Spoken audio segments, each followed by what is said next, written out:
ध्यान से आप अपने कलाम निकाल लें। मत्ती रचित सुसमाचार उसका 22वां अध्याय और उसकी पहली आयत से लेकर 14वीं आयत तक हम लोग वर्णन करेंगे। यहाँ पर इस प्रकार से लिखा है, यीशु फिर उनके दृष्टांतों में कहने लगा, स्वर्ग राज्य उस राजा के समान है जिसने अपने पुत्र का विवाह किया और अपने अपने दासों को भेजा कि निमंत्रित लोगों को विवाह की भोज में बुलाएं, परंतु उन्होंने आना न चाहा। फिर उसने और दासों से यह कहलवा कर भेजा कि निमंत्रित लोगों से कहो, देखो मैं भोज तैयार कर चुका हूं, मेरे बैल और पले हुए पशु मारे गए हैं और सब कुछ तैयार है, विवाह की भोज में आओ। परंतु वे उपेक्षा करके चल दिए, कोई अपने खेत को, कोई अपने व्यापार को। अन्य लोगों ने जो बच गए थे उसके दासों को पकड़कर उनका अनादर किया और मार डाला। तब राजा को क्रोध आया और उसने अपनी सेना भेजकर उन हत्यारों का नाश किया और उनके नगर को फूंक दिया। तब उसने अपने दासों से कहा, विवाह का भोज तो तैयार है, परंतु निमंत्रित लोग योग्य नहीं ठहरे, इसलिए चौराहों पर जाओ और जितने लोग तुम्हें मिले सबको विवाह के भोज में बुला लाओ। अतः हम दासों ने सड़कों पर जाकर क्या भले क्या बुरे जितने मिले सबको इकट्ठा किया और विवाह के घर अतिथियों से भर गया। जब राजा अतिथियों को देखने भीतर आया तो उसने वहां एक मनुष्य को देखा जो विवाह का वस्त्र नहीं पहने था।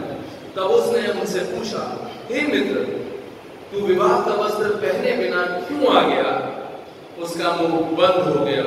तब राजा ने सेवकों से कहा, इसके हाथ पांव बांधकर उसे बाहर अंधियारे में डाल दो, वहां रोना और पीसना और दांतों का पीसना होगा, क्योंकि बुलाए हुए बहुत हैं परंतु चुने हुए थोड़े।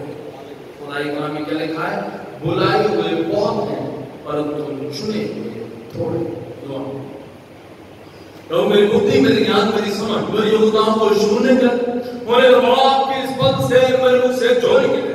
खुदावंद को मेरा नहीं तू तेरा वचन हो, मैं पात्र मात्र ठहरूं और खुदावंद ये वचन हम सबके लिए बिना मन फिराव होगा, तेरे अनुग्रह को अनुभव करने का और सही दिशा में जाकर तेरे स्वर्ग राज्य को हासिल करने का सबब बने।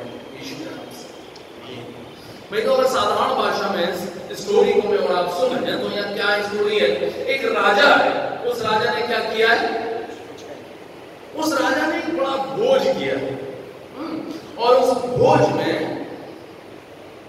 जो कि उसके खुद के पुत्र के विवाह का है, उसने निमंत्रित लोगों को आमंत्रित किया। उसके बाद जब भोज तैयार हो गया उस समय क्या हुआ? भाई तो स्टोरी को जब और आप पढ़ते हैं तो इसमें कई सारे सवाल मेरे आपके जीवन में आकर खड़े होते हैं। पहला सवाल ठीक है भाई, शादी किसकी है? राजा के बेटे की।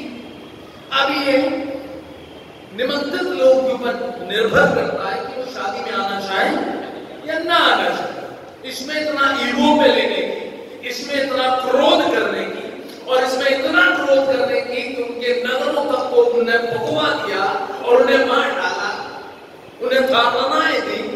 क्या आवश्यकता भाई? आज शाम को किताबत है, हमारी मर्जी है, हम जाएं या ना जाएं। इसमें अब नौतनहारों को किसी ने आदेश नहीं दिया है कि वो क्या करें, वो किसी भी तरह से हमारे ऊपर अत्याचार करें। भाई तो दूसरी बात, खुदावंद के वचन में जो अटपटी है, हो गया? दूसरी बात जो खुदावंद के वचन में अटपटी है वो क्या है? क्या कारण है? राजा का भोज है। सबको बताया कि अगर राजा का भोज है तो राजा के भोज में क्या होगा? अच्छा भोजन होगा। राजा का भोजन है, राजा के भोजन में ऐसी कोई भली वस्तु नहीं होगी जो वहां उनके लिए तैयार न की गई। वो क्यों नहीं जाना चाहते? ये दूसरा सवाल। तीसरा सवाल कि जब पहले लोगों ने रिजेक्ट कर दिया तो राजा ने क्या किया? उन्होंने अपने सेवकों से कहा, अब भोज तो तैयार हो चुका है, इसलिए तुम जाओ तुम्हें मिले, भला मिले बुरा मिले, जो मिले उसे क्या करना है, यहां पर ले आओ। सेवकों ने ऐसा ही किया। तो पहले नौतनहारों में और दूसरे नौतनहारों में क्या अंतर है कि दूसरे नौतनहारों से वो पूरा का पूरा विवाह का स्थान भर गया। कुछ तो खासियत होती है। एक और अंतिम बात, यहां पर एक और सवाल खड़ा होता है कि राजा ने कहा था कि जो अच्छे हैं उन्हें भी बुला लाना और जो बुरे हैं उन्हें भी बुला लाना। लेकिन उसके बाद एक मनुष्य ऐसा है वहां पर जिसने विवाह के वस्त्र नहीं पहने, और राजा ने क्या किया, राजा ने उससे पूछा कि तूने विवाह के वस्त्र क्यों नहीं पहने। लेकिन खुदा की कलाम में क्या लिखा है, वो चुप रहा। राजा ने अपने सेवकों से कहा कि इसको उठाओ और उठाकर क्या करो, इसे कैद खाने में डालो, जहां पर रोना और दांतों का पीसना हो। भाई तू नहीं बुलाया था, तू नहीं इनवाइट किया था, मैं तो तभी आया हूं। फिर ऐसा क्या हुआ जिसकी वजह से अच्छे खासे आदमी को उसने कैद खाने में। मैं तो पहली बात, अगर मैं और आप इस पाठ पे मनन करें तो उस पर्सनैलिटी को समझें कि वो पर्सनैलिटी कौन है। वो राजा है, और विवाह किसका है, राजा के बेटे का है। मैं तो राजा का अपना एक स्टैंडर्ड है और उसके बेटे के विवाह का अपना एक अलग स्टैंडर्ड है। और जितने लोगों को उसने निमंत्रित किया होगा वो ज्यादातर राजा को जान गए होंगे। हम लोग क्या करते हैं, हम भी जब अपने घर के अंदर किसी को न्योता देते हैं, अपने विवाह में या बर्थडे में, हम क्या करते हैं, हम लोगों को बुलाते हैं, नहीं ना, उन लोगों को बुलाते हैं जिन्हें हम जानते हैं, पहचानते हैं, जो हमें जानते हैं, हमें पहचानते हैं, और जिनका हमारे साथ आना जाना उठना बैठना है। भाई तो राजा ने भी उन लोगों को ही निमंत्रित किया होगा जिन लोगों का राजा के साथ उठना बैठना है। इसका मतलब वो राजा को जानते हैं, वो जानते हैं कि राजा कठोर स्वभाव का मनुष्य है। राजा ने प्रारंभ से ही बहुत सडन मना नहीं किया। उन्हें पता है कि राजा ने नौतनहारों के साथ साथ क्या भिजवाया है, एक तो न्योता भिजवाया है और साथ में विवाह के वस्त्र भिजवाए हैं। राजा ने ढिंढोरा पिटवाया होगा, राजा लगातार अपने लोगों को जिन्हें वो जानता होगा उनसे कहता होगा कि भाई अच्छे से आना, तैयार होके आना, तुम्हें कुछ भी नहीं करना है, तुम्हारे लिए मैं विवाह के वस्त्र भेज रहा हूं, इन्हीं वस्त्रों को पहन के आना है। भाई डिसिप्लिन से आना। कई बार क्या होता है, हमारे मोहल्ले पड़ोस में भी कई ऐसे लोग होते हैं जिन्हें पीने पाने का शौक होता है, जो हमारे परिवारों में जब विवाह होता है तो मैं और आप क्या कहते हैं, भाई देख लिया, ध्यान दीजिए, ये होगा कि बताइए, कहते नहीं कहते अपनी जान पहचान वालों से, मैं और आप जानते हैं। राजा ने उन तमाम लोगों को ये समझा दिया होगा कि तुम्हें विवाह के वस्त्र दिए जा रहे हैं, और काफी टाइम से चूंकि वो राजा है इसलिए उन सब की बहुत सारी बातों को वो जानता होगा, बहुत सारी बातें राजा की जानते हैं। भाई तो उनके मना कर देने का जो रीजन है वो क्या है, वो ये है कि जिस हाल में वो है, जिन परिस्थितियों में जो है, जिन आदतों में जो वो जो है, जिन कपड़ों में वो जो है, वो उन्हें बदलना नहीं चाहते। वो नहीं चाहते कि उनकी जिंदगी के अंदर कोई इंटरफेयर करे। वो नहीं चाहते जैसा उनका जीवन सुबह से शाम तक चल रहा है, जैसी उनकी जिंदगी, जैसे उनके विचार, जैसी उनकी आदतें, जैसे उनके शौक, जैसा उन्होंने अपनी लाइफ को सेट कर दिया है, जैसा उन्होंने अपनी जिंदगी को अपनी परिस्थितियों में ढाल दिया है, उसे वो बदलना नहीं चाहते, उसे वो छोड़ना नहीं चाहते। वो नहीं चाहते कि राजा के घर जाना छोड़ देंगे, राजा की दावत छोड़ देंगे, राजा का न्योता छोड़ देंगे, लेकिन वो नहा धोकर अच्छे से सज संवर कर वो राजकीय वस्त्र पहनना नहीं चाहते, क्योंकि उनकी सोच उनकी डेली रूटीन में बस गई है। उनका शरीर उसी गंदी संदे कपड़ों में, उसी गंदी संदी डेली रूटीन के कामों में, उसी उनकी मन में वही है कि बस खेत पे जाना है, व्यापार पे जाना है, और बाकी और कोई मतलब नहीं। अपना शेड्यूल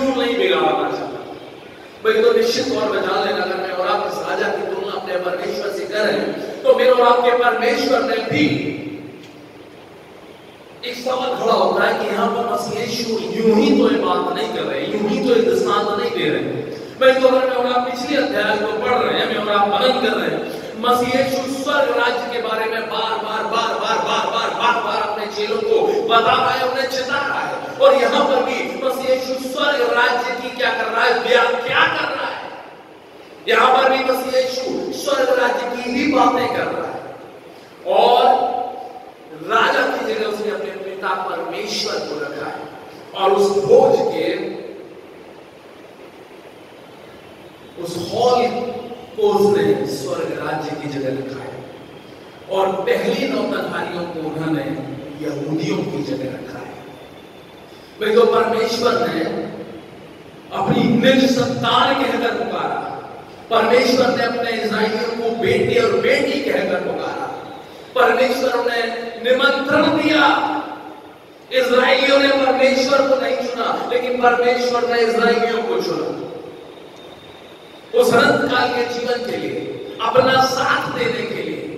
मैं तो जिस हालात में भी इस्राएली रहे, चाहे कमजोरी में रहे, परेशानी में रहे, दिक्कतों में रहे, गुलामी में रहे, मेरे आपके परमेश्वर ने उनका साथ नहीं छोड़ा, लेकिन निरंतर बस एक ही बात वो उन्हें बताते रहे कि अगर तुम्हें अनंत काल के जीवन में आना है, अगर तुम्हें स्वर्ग राज्य में आना है, अगर तुम्हें मेरे सामने आना है, अगर तुम्हें मेरी उपस्थिति में आना है, तो तुम्हें क्या करना पड़ेगा, मेरे ढंग से तैयार होकर आना पड़ेगा।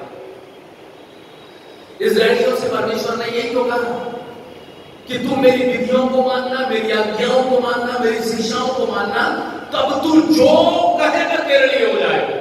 जहां तू पांव धरेगा वो पांव वो भूमि में तुझे दे दूंगा, तब मैं तेरे वंश को बढ़ाऊंगा, तब तेरी राजगद्दी पीढ़ी दर पीढ़ी सदैव तेरे वंश को मिलती रहेगी। अर्थात भोज में आना है तो क्या करना पड़ेगा, सजना संवरना पड़ेगा, डिसिप्लिन के साथ आना पड़ेगा और राजकीय वस्त्र पहन के आना पड़ेगा। नंगे मन के साथ परमेश्वर किसी को उस स्वर्ग राज का वारिस नहीं ठहरा देगा। जिसने तैयारी नहीं करी है, जो अवेयर नहीं है इस बात के लिए कि वो कहां जा रहा है, जिसे वैल्यू नहीं पता उस स्थान की, जिसे सम्मान नहीं पता उस स्थान का, जिसे आदर नहीं है ना राजा का और ना ही उसे ये पता है कि वो किसके पुत्र के विवाह में जा रहा है, वो नहीं प्रवेश कर सकता। मेरे जो इस्राएलियों को पता ही नहीं है परमेश्वर की सामर्थ क्या है, वो क्या कर रहे हैं, वो क्या कर रहे हैं, परमेश्वर उन्हें सजा रहा है, संवार रहा है, परमेश्वर उन्हें तैयार कर रहा है उस अनंत काल के जीवन के लिए। वो क्या कर रहे हैं, मैं तो कीचड़ में ही जाऊंगा, मैं कहा जाऊंगा, मैं तो कीचड़ में ही जाऊंगा। प्रभु तू मुझे कितना भी अनंत काल के जीवन के लिए तैयार कर दे, प्रभु तू मुझे कितना भी अपनी निज कौम, निज प्रजा और संताने कहकर बुला ले, प्रभु मैं तो अनज्ञाकारी ही रहूंगा, प्रभु मैं तो अन्य देवी देवताओं के सामने ही उपासना करूंगा। मेरे जो इस्राएलियों के जीवन की सबसे बड़ी परेशानी यही रही है कि समय दर समय वो परमेश्वर की विधियों से हटते हुए आए और हटते हुए आए। और जैसे खुदा की कलाम में लिखा है कि उस राजा ने क्या किया, उन्हें निमंत्रण भेजने के लिए, उन्हें बुलाने के लिए, जब स्वर्ग राज्य तैयार हो गया उसने अपने दासों को भेजा। खुदा की कलाम में लिखा है परमेश्वर ने भी नबियों को भेजा, भविष्यवक्ताओं को भेजा कि आओ स्वर्ग राज्य के लिए, तुम्हारे लिए मैंने स्वर्ग राज्य तैयार कर दिया है, आओ। जैसा मसीह यीशु यूहन्ना 14 में लिखते हैं, वो क्या कहते हैं, मैं चाहता हूं ताकि तुम्हारे लिए जगह तैयार करूं, क्योंकि जहां पर मैं रहता हूं वहां तुम भी रहो। मैं तो मसीह यीशु ने, मेरे आपके पिता परमेश्वर ने मेरे और आपके लिए उस अनंत काल का जीवन तैयार कर दिया। लेकिन सवाल क्या है, सवाल यह है भोज के वस्त्रों के बिना, तैयारी के बिना, पुराने मनुष्य तत्व को उतारे बिना, पुरानी विचारधारा को उतारे बिना, पुरानी आदतों को उतारे बिना, पुरानी जिंदगी को छोड़े बिना कोई उस अनंत काल के जीवन में प्रवेश नहीं कर सकता। इसलिए खुदावंद के कलाम में यूहन्ना 3 में लिखा है, यीशु मसीह निकोदेमस से कहते हैं कि निकोदेमस, जब तक कि तू नए सिरे से न जन्मे तू स्वर्ग राज्य को देख नहीं सकता। मेरा खुदावंद चाहता है कि मैं आज अपने बुलाहट को, अपने उस नौते को बेफिजूल ना समझूं। मैं उस राजा की अपनी सेंटीमेंट्स हैं, राजा ने यूं ही किसानों को, यूं ही उन लोगों को जिन्हें न्योता दिया था दंड नहीं दिया। राजा का मतलब, राजा क्या करता है? वो अपनी पूरी प्रजा का देखभाल करता है। राजा क्या करता है? किसी के भी जीवन में परेशानी हो, दिक्कत हो, तकलीफ हो, उसकी प्रजा को कोई भी परेशानी हो तो राजा क्या करता है? ये सारी परेशानियों को दूर करता है। राजा इतना कुछ कर रहा है तुम्हारे लिए। राजा तुम्हें प्रेम दे रहा है, राजा तुम्हें सम्मान दे रहा है कि अपने पुत्र की शादी में एक आम लोगों को बुलाए। तुम्हें क्या करना है? सिर्फ इतना ही तो करना है कि नहा धो के अच्छे से पुरानी बातों को छोड़कर राजकीय वस्त्र पहनकर, तुम्हें उसके लिए कुछ खर्चा भी नहीं करना है। ये नहीं कि कुछ उसके लिए रिश्वत चल रही हो या कुछ मिल रहा हो, है? वस्त्र राजकीय तो मिले, जो दावत के वस्त्र हैं वो फ्री में मिले, इनविटेशन के साथ राजा ही दे रहा है कि ले भाई। लेकिन उसके बाद भी जब वो उसे पहनने को तैयार नहीं है तो क्या होगा? गुस्सा। मैं तो तुम्हें अपने बगल में बैठाना चाह रहा हूं, मैं तो तुम्हें अपने बेटे की दावत में बुला रहा हूं और तुम अपनी इतनी मेरे परिश्रमों के बाद भी तुमने उसे तुच्छ जाना। तुम इस लायक नहीं हो कि तुम मेरे बेटे के विवाह में आओ, और तुम इस लायक भी नहीं हो कि तुम मेरी प्रजा कहलाओ। इसलिए उस राजा का क्रोध उन लोगों को सहन करना था। मेरे तो एक बात और, समय बहुत तेज भाग रहा है, एक बात और, परमेश्वर कभी नहीं बदलेगा। जीवन में समझ लेना, परमेश्वर आदि से और अंत तक एक सा है। उसका नियम जो उसके पुत्र के लिए है वही नियम आप मनुष्य के लिए भी है। उसने मसीह यीशु को कभी पाप में होकर ग्रहण नहीं किया है। पापी होकर, गुनहगार होकर कभी यीशु को ग्रहण नहीं किया। अगर यीशु गुनाह करता, अगर यीशु आज्ञा तोड़ता, अगर यीशु व्यवस्था तोड़ता तो निश्चित तौर पर जान लेना परमेश्वर उसे भी तज देता। और जिसका उदाहरण हमें और आप अक्सर 7 कलमों में देखते हैं कि वो एक्सट्रीम पल जिस समय मसीह यीशु सारे जगत के गुनाहों को अपने कंधे पर उठाए खड़े हैं, वो समय परमेश्वर ने छोड़ दिया है। और यीशु ने कहा, हे पिता तूने मुझे क्यों छोड़ दिया? परमेश्वर कभी पापी के साथ नहीं है। कभी परमेश्वर को जीवन में बदलने की कोशिश मत करना। मैं और आप क्या करते हैं? और आप परमेश्वर को बदलने की कोशिश करते हैं। प्रभु यार इस वाली आदत के साथ एडजस्ट कर ले। प्रभु सब कुछ तो छोड़ रहा हूं ना, ये नहीं छोड़ पाऊंगा। प्रभु तेरे लिए इतना कुछ तो कर रहा हूं, अब इसमें क्या बुराई है? इसमें क्या बुराई है? अरे थोड़ा सी कर, समझा? निश्चित तौर पर जान लेना परमेश्वर एडजस्ट करने वाला परमेश्वर नहीं। अगर परमेश्वर ने उस स्वर्ग राज्य जाने के लिए एक नियम बना दिया तो निश्चित तौर पर जान लेना वो नियम बिशप के लिए भी है, वो नियम पासवानों के लिए भी है, वो नियम कलीसिया के लिए भी है, वो नियम पुरुषों के लिए, स्त्रियों के लिए, थर्ड जेंडर जो भी संसार में पाया जाता है, हर एक मनुष्य की ये नियम वही होगा। जब दूसरी बार भी न्योता दिया गया उस समय भी क्या दिया गया? न्योते के साथ साथ विवाह के वस्त्र में आना उस समय भी कंपल्सरी है। उससे पहले चाहे तुम अच्छे हो या बुरे, कोई फर्क नहीं पड़ता। लेकिन राजा के पास जब आओगे उस समय वैसे ही आओगे जैसा राजा देखना चाहता है। समझ रहे? जब राजा के सामने आना है तो वैसे ही आना है जैसा वो देखना चाहता है। उससे पहले तुम अच्छे थे, बुरे थे, कोई फर्क नहीं पड़ता।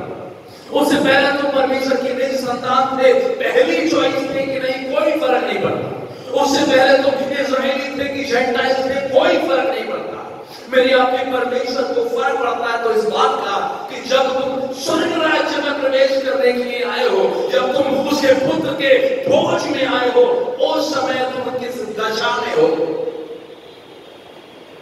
मेरी आपके जीवन की एक बड़ी परेशानी है कि मैं और आप नौता सुन के आ तो जाते हैं, मैं और आप प्रचार सुन के मन फिराव करने तो लगते हैं, लेकिन पूरी तरह से कभी नहीं कर पाते और पूरी तरह से अपने आप को कभी तैयार नहीं कर पाते। एक बार की बात है, मुझे बहुत पसंद है, एक बार की बात है, एक बच्चा था, एक आंटी के घर में, वो अक्सर एक पपी से खेला करता था। पपी, कुत्ते का छोटा बच्चा, बहुत प्यारा, बहुत ही प्यारा था, बड़े बड़े बाल थे। वो अक्सर आंटी घर जाके डेली उसके साथ खेला करता था, अक्सर खेला करता था। अचानक से बच्चे का बर्थडे आया, बच्चा आंटी के पास टॉफी लेके गया, आंटी घर पे गया, आंटी हाथ में हैप्पी बर्थडे है। आंटी ने कहा बेटा उसका बर्थडे है, आज मैं तुझे बर्थडे गिफ्ट दूंगी, परफेक्ट बर्थडे गिफ्ट। आंटी गई, झूला लेके आई, उसमें उन्होंने उस पपी को रखा और चेन लगाई ऊपर से, बोले बेटा ये तेरा बर्थडे गिफ्ट है। बच्चे ने चेन खोली, देख के बच्चा खुश, चलो वाओ जो मुझे चाहिए, मैं तो कभी कभी इससे खेलने आता हूँ। अब आंटी ने क्या कर दिया, अब आंटी ने तो मुझे ये परमानेंटली दे दिया, मजा आ गया। बच्चा बहुत बहुत बहुत बहुत thank you aunty, thank you कर करके बच्चा निकल पड़ा। बनाने के पार्क के पास ही पहुंचा था, जब तक कि उसने देखा कि कुछ बच्चे खेल रहे हैं। यार बर्थडे तो है आजकल, तो मजा आ गया, वैसे इतना बेस्ट गिफ्ट मिला है। उसने अपना बैग रखा किनारे और वो बच्चों के साथ क्रिकेट खेलने लगा। लेकिन बैग के अंदर क्या था, पपी। पपी हिलने लगा बैग में। उसने देखा एक शैतान बच्चा था, वो दूर से देखा ना बैग हिल क्यों रहा है। उसने देखा, छेद खोली तो उसके अंदर वाओ इतना सुंदर पपी। उसने क्या किया, दाएं देखा बाएं देखा, पपी को निकाल दिया और उसमें छोटा सा एक सुअर का बच्चा डाल दिया और चीज लगा दी। कोई बात नहीं, बच्चे को थोड़ी देर बाद याद आया, जब मैच खत्म हो गया बच्चे को याद आया, अरे यार जो मम्मी को भी तो दिखाना है, बहुत गिफ्ट है। बच्चे ने भाग के गया, उसने बैग उठाया, जल्दी से मम्मी के पास पहुंचा। मम्मी से बोला, मम्मी मम्मी देखो ना आंटी ने मुझे क्या दिया है, मम्मी देखो आंटी ने मुझे क्या दिया है। बड़ा एक्साइटेड था। मम्मी ने बोला बेटा खोल के दिखाओ। नहीं नहीं आप ही खोलो, आप ही खोलो। मम्मी ने जैसे चेन खोली, हाथ डाला, बाहर निकाला तो वो क्या था, सुअर का बच्चा। मम्मी ने दूर फेंका, क्या पाना है, बदतमीज, ये क्या घर के अंदर लेकर आया, पूरा घर तुम्हें अशुद्ध कर दिया। अरे नहीं मम्मी मेरे को आंटी ने पपी दिया था, आंटी ये कैसे, मम्मी कैसे हो गया, बहुत सारी बात है, वापस कर क्या, वापस कर क्या, ध्यान से लाओ क्या। बच्चे का मूड ऑफ। बच्चे ने जैसे तैसे ऐसे नाक मुंह थोड़ा थोड़ा से पहले में डाला, चेन बंद करी, फिर उसी रास्ते से निकलने लगा। मूड बड़ा खराब हो गया है, आंटी के पास जाने से पहले क्रिकेट मैच और खेल लेता हूँ, अब थोड़ा मूड ठीक करके जाऊंगा। आंटी बड़े देर गुस्सा में फिर वही बैठ रखा, फिर क्रिकेट खेलने लगा। इतनी देर में किसी बच्चे ने उसे बता दिया था, जिस बच्चे ने पपी बदला था, यार इसका जन्मदिन था यार, अब देख कितना मूड ऑफ हो गया इसका ना। उसको थोड़ा कॉन्शियस जगा, उसने फिर से बैग खोला, सुअर का बच्चा निकाल के बाहर फेंक दिया और उसने पपी का बच्चा फिर से डाला और चेन लगा के वही रख दिया। मैच खत्म हुआ, बच्चे ने बैग उठाया, फिर आंटी के पास पहुंचा, बड़ा उदास।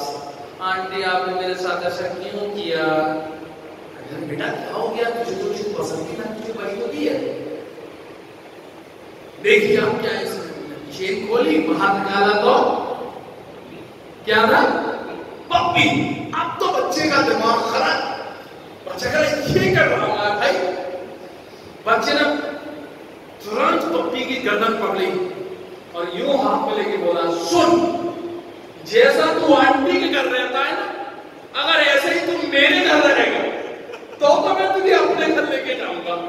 अगर तू बदल गया तो मैं तुझे अपने घर लेकर नहीं जाऊंगा। मैं तो अक्सर में और आप जब खुदावंत के भवन में होते हैं, परमेश्वर की इबादतों में होते हैं, मैं और आप कन्वेंशंस में होते हैं, मैं और आप चर्चेस में होते हैं, मैं और आप कब्रिस्तानों में होते हैं, तब मैं और आप बड़े प्यारे, भोले, ईमानदार, वफादार, बिल्कुल परमेश्वर के कलाम की बातों पे चलने वाले, परमेश्वर के वचन को देने वाले, खुदावंत के सामने 4 बार सर झुकाने वाले। लेकिन जैसे ही मैं और आप परमेश्वर के भवन से बाहर जाते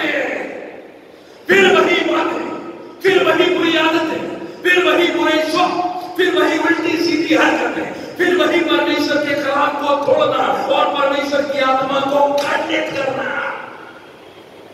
मेरे आपके जीवन में फिर वही पुरानी जिंदगी हावी हो जाती है। निश्चित तौर पर जान लेना, परमेश्वर आज की संध्या मुझसे और आपसे ये कह रहा है, मैं तुझे उस अंत काल के जीवन में प्रवेश दूंगा,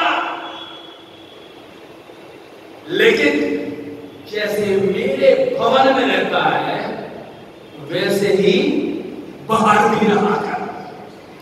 जैसे उस समय रहता है जब तू इबादत में होता है, जब तू उस समय होता है जिस समय तू कलाम देता है, कि उस समय जैसा होता है जिस समय तू मेरी महिमा करता है, उस समय अगर तू बाहर भी अगर ऐसे ही रहेगा तो निश्चित तौर पर मैं तुझे अनंत काल के राज्य में प्रवेश दूंगा।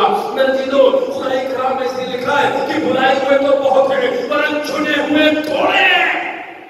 हर एक जिसने चमत्कार देख लिया, हर एक जिसने ये देख लिया कि अरे मैं तो छोटी काज से हूं, अगर क्रिश्चियन बन जाऊंगा तो देखो क्रिश्चियन जाति में जातिवाद नहीं है, छोटा नीचा नहीं है, ऊंच नीच नहीं है, वहां सबको एक समान देखा जाता है। इसलिए मैं अपने गले के अंदर क्रॉस डाल लेता हूं, इसलिए मैं अपने हाथ में क्रॉस बनवा लेता हूं, इसलिए मैं अपना नाम बदल देता हूं। निश्चित तौर पर जान लेना कि वो लोग हैं जो निमंत्रण पाकर आने की कोशिश तो कर रहे हैं स्वर्ग राज्य में, लेकिन जब तक वो अपने वस्त्रों को नहीं बदलेंगे, जब तक वो विवाह के वस्त्र नहीं पहनेंगे, जब तक वो तैयारी के साथ परमेश्वर के चरणों में नहीं आएंगे, विवाह के अंदर कभी प्रवेश नहीं कर सकते। उनके साथ ऐसा ही होगा कि उन्हें जब खुदा पूछेगा ना, भाई तूने क्यों नहीं कर, रिस्पॉन्स नहीं है। क्यों छुपे हो? मालूम क्यों छुपे हो? वो इसलिए चुप है क्योंकि उसके पास कोई जवाब नहीं है। राजा ने उसके लिए भी वही इंतजाम किए थे जो दूसरों के लिए किए थे। राजा ने उसके लिए भी वस्त्रों का इंतजाम किया, उसके लिए भी तैयारियां कराई, लेकिन समय रहते बाकी सबने तो अवसर को बहुमूल्य जान लिया, बाकी सबने अपने वस्त्रों को बदल दिया, बाकी सबने अपनी पुरानी जिंदगी को बदल दिया, बाकी सबने अपनी पुरानी आदतों को बदल दिया, बाकी सबने अपने आप को खुदावंद के चरणों में रखकर अपनी जिंदगी को धो लिया और विवाह के वस्त्र अर्थात वो परमेश्वर के अनंत काल में जाने की तैयारी कर ली, लेकिन इसने उसे हल्के में लिया। इसने क्या सोचा होगा, अरे क्या यार कुछ नहीं होता यार, अबे अब देखा राजा से पहले भी तो बुलाए थे, वो कौन से आ गए, अब इस चक्कर में इसकी गरज है, राजा की गरज है, इसका खाना खराब हो जाएगा, इसके बेटे के विवाह में कोई नहीं आएगा। अब चाहे मैं तैयारी के साथ जाऊं या न जाऊं, चाहे मैं वस्त्र पहन कर जाऊं या न जाऊं, अरे सीना चौड़ा करके जाऊंगा क्योंकि इसे मेरी जरूरत है, मुझे इसकी नहीं। मैं अक्सर कई बार मैं और आप ये कह देते हैं, चाहे मजाक में कहें चाहे सीरियसली कहें, अरे आराधक नहीं होंगे तो भगवान कैसा। सच बता रहा हूं, मैंने सुना ही डाला, बिना आराधकों के भगवान नहीं है। कलीसिया कहते थी, अरे पादरी साहब ये कलीसिया नहीं होगी तो इस बड़े चर्च का क्या करोगे, तुम काय के पादरी बनोगे। निश्चित तौर पर जान लेना खुदावंद के पास बहुत कुछ है। खुदावंद दूध पीते हुए बच्चों से भी अपनी महिमा करा लेगा। खुदावंद स्वर्ग राज्य में उन लोगों को भी ले जाएगा जो उसके लाइक डिजर्व नहीं करते, लेकिन परमेश्वर आज्ञाकारियों को पसंद करता है। परमेश्वर ने जो पैमाना बना दिया ना स्वर्ग राज्य जाने का, उस पैमाने में जो भी फिट होगा, चाहे वो पहली उसकी जाति मसीह बनी हो, चाहे पहली पीढ़ी मसीह बनी हो, चाहे दूसरी पीढ़ी बनी हो, चाहे बाप दादा बिशपों पासवानों कुछ भी हो, मिशनरी हो, कोई फर्क नहीं पड़ता। जिसने विवाह के वस्त्र पहन लिए, इसलिए खुदा कलाम प्रकाश वाक्य में लिखा है धन्य वे हैं जिन्होंने अपने वस्त्रों को मेमने के लहू से धो लिया है। उसे धोने के बाद क्या होगा, परमेश्वर ने जीवन के वृक्ष के पास आने का अवसर देगा। नहीं तो ऐसा ना हो कि मैं और आप बुलाए हुए हैं लेकिन चुने हुए ना हो, क्योंकि बुलाए हुआ जो है उसे चुनना जरूरी है। इसलिए सर पौलुस कहते हैं रोमियो मत्ती से 12 से पहले आयत में लिखा है कि भाइयों मैं तुम्हें परमेश्वर की दया, कौन सी दया? ये दया जो क्रूस पर लटक रही है अर्थात यीशु मसीह, मैं परमेश्वर की दया स्मरण दिलाकर तुमसे विनती करता हूं कि अपने आप को जीवित, पवित्र और भागते हुए बलिदान करके चढ़ाओ, आत्मिक बलिदान करके, यही तुम्हारी आत्मिक सेवा।